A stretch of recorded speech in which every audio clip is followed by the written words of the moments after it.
बच्चों 2 dimensional resolution के बाद में अब हम स्टडी कर रहे हैं 3D रिजोल्यूशन, ठीक है। तो यहाँ पे एक्स एक्सिस वाई एक्सिस और अपन जानते हैं ये जेड एक्सिस ऐसा होता है, ठीक है। लेकिन हम इस 3D पिक्चर को ये बोर्ड हमारा 2D है, इसमें हम रिप्रेजेंट इस तरह से तो नहीं कर सकते हैं। तो इस जेड एक्सिस का प्रोजेक्शन लिया जाता है जो कि ऐसा आता है, ठीक है ना। तो जेड एक्सिस को हमने ऐसा रिप्रेजेंट किया है और वेक्टर स्पेस के अंदर लाइक कर रहा है। Let vector a lies in the space. इस प्रकार से नहीं है, इस प्रकार से हवा में है, ठीक बात है क्या। ये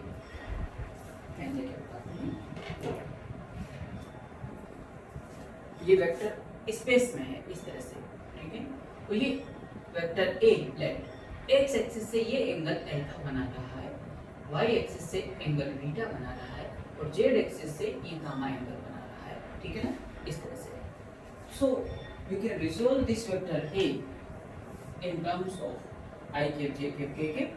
तो वेक्टर A इक्वल टू लिख सकते हैं ax I cap plus ay j cap plus az k cap।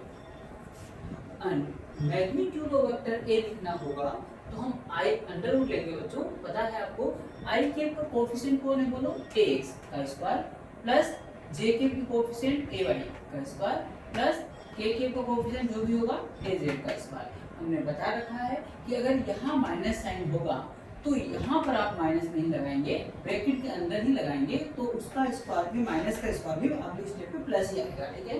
तो इसलिए मिस्टेक ना करें, ठीक है ना। उसके बाद बच्चों कोस अल्फा, उसके बाद देखो cos alpha a x upon a होता है, यानी कोएफिशिएंट ऑफ i के upon magnitude of vector a, ठीक है। उसके बाद cos beta a y upon a and cos gamma equal to a z upon a, ठीक है। और cos alpha, cos beta, cos gamma को कंबाइंड फॉर्म में हम डायरेक्शन कोसाइन बोलते हैं। क्या बोलते हैं? डायरेक्शन कोसाइन, ठीक है। तो प्लीज ध्यान रखिए कोस alpha, cos beta, cos gamma की वैल्यू क्या होती है, ठीक है। और नोट करिए, फिर इसके आगे बताता हूं, ठीक है ना बच्चों। अगेन कोस अल्फा हम जानते हैं ax अपॉन a होता है, तो इससे हम अगर आपसे पूछे ax की वैल्यू क्या होगी तो a कोस अल्फा, देखो क्रॉस मल्टीप्लाई कर रहा हूं, a cos alpha. Similarly cos beta ay upon a होता है, तो अगर मैं इससे पूछूं ay की वैल्यू क्या होगी तो आप कहेंगे a cos beta, a cos beta. और सिमिलरली az इक्वल टू क्या हो जाएगा, देखो इसी से a कोस गामा। ये तीनों वैल्यू ax, ay, az की वैल्यू इक्वेशन 1 में पुट करने से वेक्टर a की वैल्यू देखो क्या आती है, putting fast. Vector a can be written as ax के स्थान पे क्या लिखिए बच्चों, a cos alpha, a cos alpha i के प्लस ay के स्थान पर a cos beta, a cos beta j के plus a cos gamma k के। तो this is another form of resolution of vector a, ठीक है। कई बार क्वेश्चन इस तरह का पूछा जाता है, तो ध्यान दीजिएगा। वेक्टर a स्पेस में लाई करेगा, x एक्सिस से एंगल 30 डिग्री, y एक्सिस से इतना डिग्री, z एक्सिस से इतना डिग्री एंगल दे देगा, ये अल्फा बीटा गामा दे देगा, मैग्नीट्यूड ऑफ वेक्टर a दे देगा एंड कहेगा वेक्टर a को फाइंड आउट करिए। तो आप बच्चों इस फॉर्म में पुट कर दीजिएगा। अल्फा बीटा गामा की वैल्यू मालूम हो गया है, a की वैल्यू एग्जाम में दे देगा, तो आप a वेक्टर की वैल्यू आराम से पुट करके लिख सकते हैं। प्लीज नोट डाउन, इस तरह के क्वेश्चन एक्सरसाइज में दे रखे हैं, ठीक है। Now we have to find the direction of vector a from x axis। x axis ना दिख के बाद i कैप्स लिख दिया जाएगा, यानी a वेक्टर की i कैप से डायरेक्शन बता दीजिए।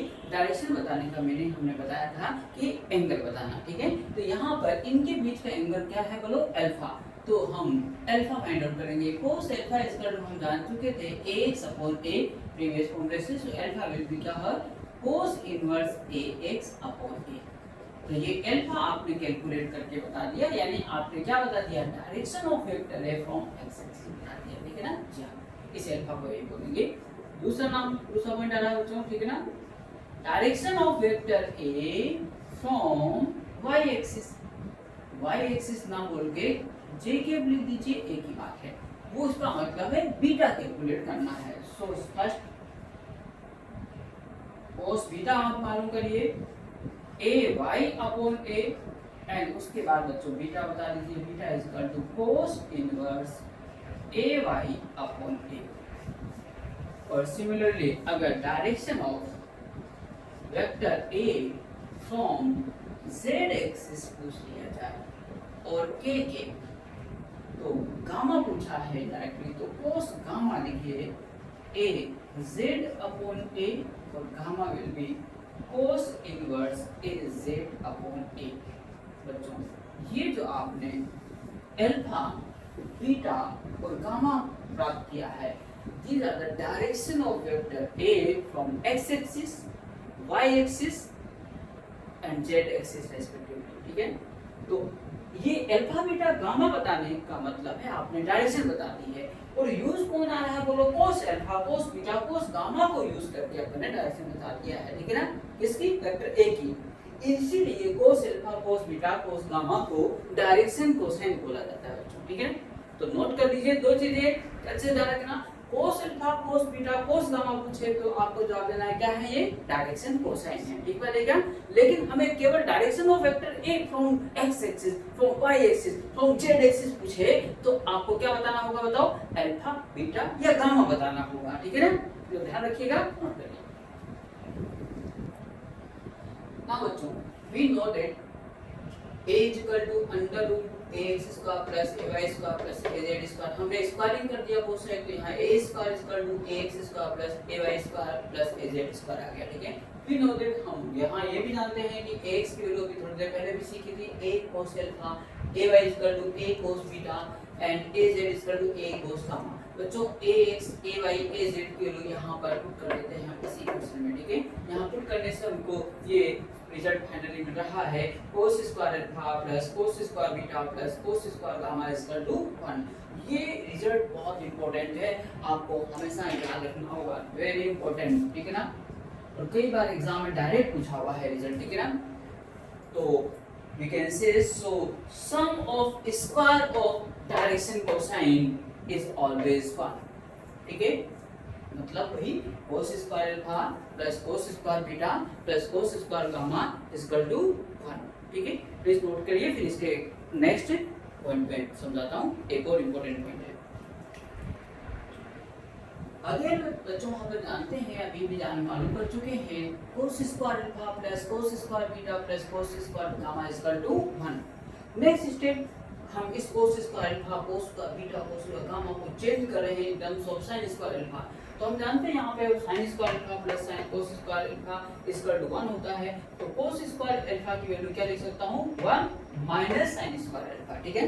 इसी प्रकार देखो cos स्क्वायर अल्फा क्या लिख दिया, 1 minus sin square alpha, cos square beta क्या लिख दिया, 1 minus sin square beta, cos square gamma को लिख दिया 1 minus sin square gamma equal to 1। तो जो इसको सोल्व किया तो आपके पास में क्या आ रहा है, sin square alpha plus sin square beta plus sin square gamma, ठीक है, equal to 1 2 3 minus 1, 3 minus 1 that is 2। This will be learn sin square alpha plus sin square beta plus sin square gamma equal to 2। ये भी एक important result है। तो जो दो result आपके पास में आए मैं पूरा रिपीट कर देता हूं, ठीक है ना, पूरे रिपीट स्टार्टिंग से करता हूं, छोटे मोटे पॉइंट, ठीक है। 3D रिजोल्यूशन में नंबर 1 आता है vector a is equal to देखो ax i k plus ay j k plus az k के। What is the magnitude of vector a, vector a का मैग्नीट्यूड अंडर रूट देखो ax का square plus ay का square plus az का square, ठीक है ना। डायरेक्शन कोसाइन के लिए cos alpha is equal to बोलो ax upon a, cos beta is equal to ay upon a, cos gamma is equal to az upon a। cos alpha cos beta cos gamma को combined form में क्या बोलते हैं बोलो, direction cosine. और इसमें से अल्फा बीटा गामा बता देना ही क्या कहलाता है, direction of vector A from x axis from Y axis और जेड एक्सिस, ठीक है, साइमल्टेनियसली। अब देखिए उसके बाद में दो रिजल्ट हो रहे हैं, cos square alpha plus cos square beta plus cos square gamma is equal to 1। The sum of the square of direction cosine is always 1, याद रखना। दूसरा रिजल्ट है अगला sin square alpha plus sin square beta plus sin square gamma is always 2। तो बच्चों इस तरह से ये अपना रिजोल्यूशन 3D रिजोल्यूशन कंप्लीट होता है। उसके बाद में आप लेते हैं, नोट करिए properties of resolution.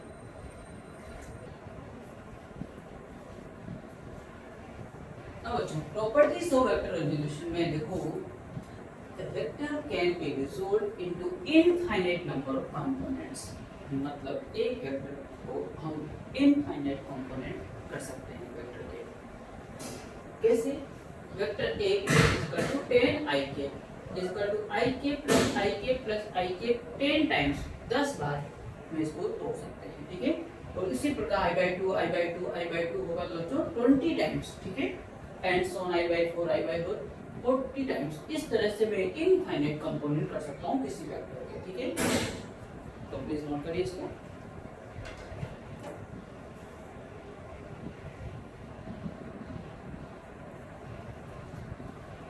Next point बच्चों देखिएगा, maximum number of rectangular component of a vector in a plane is 2।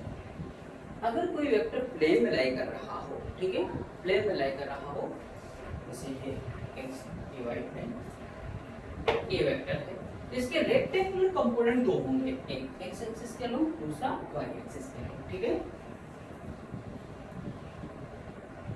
अगर yz में है वेक्टर तो एक y एक्सिस के लंब, दूसरा z एक्सिस के लंब, यानी कोई भी वेक्टर प्लेन में लाई कर रहा हो तो उसके रेक्टेंगुलर कंपोनेंट पूछेगा तो मैक्सिमम 2 संभव है, ठीक है। और अगर स्पेस में लाई कर रहा हो वेक्टर, स्पेस में हो, उसके रेक्टेंगुलर कंपोनेंट पूछे जाए तो वो 3 कंपोनेंट पॉसिबल हैं, ठीक है। एक x एक्सिस के लंब, दूसरा y एक्सिस के लंब, तीसरा z एक्सिस के लंब, ठीक है। लेकिन ये जवाब कब देने हैं? जब रेक्टेंगुलर कंपोनेंट की बात करें तभी कहने हैं। मतलब वापस, अगर प्लेन में वेक्टर हो तो रेक्टेंगुलर कंपोनेंट कितने होंगे? 2। स्पेस में हो तो रेक्टेंगुलर कंपोनेंट 3। लेकिन कह दिया जाए एग्जामिनर के थ्रू, प्लेन में वेक्टर है, स्पेस में वेक्टर है, लेकिन रेक्टेंगुलर वर्ड यूज नहीं किया गया, how many number of components possible? तो आपका जवाब क्या होगा? इनफाइनाइट। क्या होगा? इनफाइनाइट। तो ये ध्यान रखिएगा, ठीक है।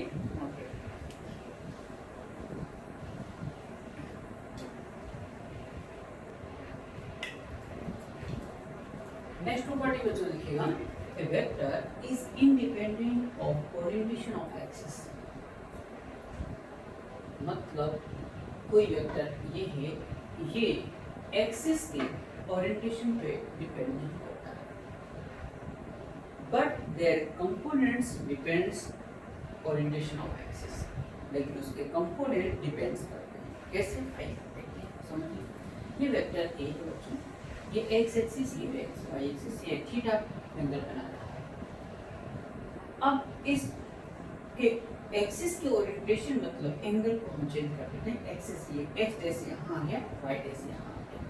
पहले ये प्रीवियस x एक्सिस ये रहा, क्योंकि ये थीटा एंगल बन रहा है, कितना? ये थीटा एंगल बना रहा है ये वेक्टर। तो वेक्टर ए तो पहले भी यही था और एक्सिस को यहाँ ले आए तब भी यही है। वेक्टर में कोई चेंजेस नहीं हुआ ए वेक्टर में, लेकिन पहले इस ए वेक्टर का इधर जो कंपोनेंट ए कोस थीटा है, क्या है? ए कोस थीटा, और इस तरफ क्या है बोलो? ए साइन थीटा है। जब एक्सिस को ओरिएंटेशन को चेंज कर दिया, एक्सिस को ओरिएंटेशन को यहाँ ले आए और ये वाई एक्सिस यहाँ हो गया, let this angle is vector A और एक्स बेस के बीच में एंगल अल्फा हो गया। तो इसका ए वेक्टर का इधर कंपोनेंट ए कोस अल्फा हो गया और इधर क्या हो गया? ए साइन अल्फा हो गया। तो देखो क्या ये कंपोनेंट चेंज हो गए ना, यहाँ ए कोस थीटा था, यहाँ ए कोस अल्फा है, ठीक है। यहाँ ए साइन थीटा था पहले, अब इधर कितना हो गया? ए साइन अल्फा हो गया। तो ये कंपोनेंट जरूर बदल गए, ठीक है। ये बात समझ में आ गई होगी। A vector is independent of orientation of axis, but their component depends. Note करें, और आसान सी बात है।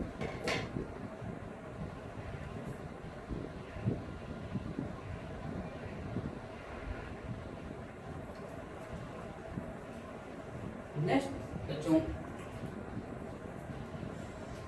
रिजोल्यूशन ऑफ वेक्टर की प्रॉपर्टीज कंप्लीट होने के बाद में अब वेक्टर रिजोल्यूशन पे कुछ क्वेश्चंस अपन करते हैं। देखिए, if vector a equal to i k plus j k plus root 2 k then find direction cosine and number 2 direction of vector a from x axis, from y axis and from z axis respectively, ठीक है। तो जो यहाँ देखो, पहले vector a given ही रहा, उसका magnitude हमने फाइंड आउट किया, आई के का कोएफिशिएंट 1 का स्क्वायर, जे के कोएफिशिएंट 1 का स्क्वायर, के का कोएफिशिएंट प्लस रूट 2 का स्क्वायर प्लस यहाँ ब्रैकेट के अंदर लिखा हुआ है ये कितना है बच्चों, cos अल्फा हम जानते हैं x अपॉन a, x का मतलब i के का coefficient 1/2 cos beta ay upon a, ay की वैल्यू 1 है यहाँ पे 1/2 cos का मतलब az अपॉन a, az कितना है रूट 2 है, रूट 2 अपॉन 2 कैंसिल किया 1/2। तो ये जो वैल्यू आई है बच्चों यही क्या कहलाती है डायरेक्शन कोसेंट। तो डायरेक्शन कोसेंट में भी क्या होगा 1/2 और 1/2। अब हमें डायरेक्शन पूछा गया है वेक्टर ए की फ्रॉम एक्स एक्सिस यानी अल्फा पूछा गया, ठीक है। तो cos अल्फा अपने पास 1/2 आ गया, alpha will be 60 degree. Similarly direction of vector A from Y axis cos beta is equal to 1/2, तो beta is equal to 60 degree. Direction of vector A from Z axis यानी gamma पूछा गया है, तो cos gamma 1/2 ये 1/2 यहां से बोल रहा हूं, ठीक है। तो गामा विल बी 45 डिग्री। तो डायरेक्शन पूछा जाए तो आपको अल्फा बीटा गामा बताना है, और डायरेक्शन कोसाइन पूछा जाए तो cos alpha cos beta cos gamma की वैल्यू बतानी पड़ती है, ठीक है।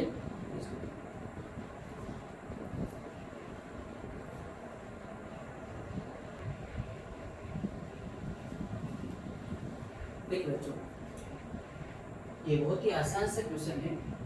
Vector a plus vector b is a unit vector along z axis. That is given in problem.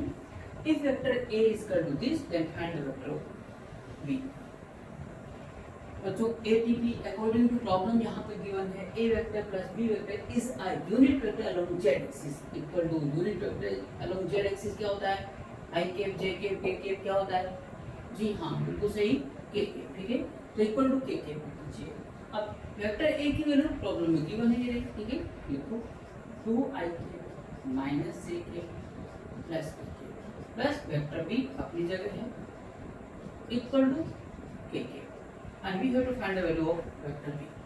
Transfer कर दो बच्चों पर, वेक्टर बी इक्वल टू के उधर जाके माइनस हो जाएगा, ये पॉजिटिव वो नेगेटिव हो जाएगा, कैंसिल हो जाएगा, ये जे के उधर पॉजिटिव होगा, जे के माइनस 2।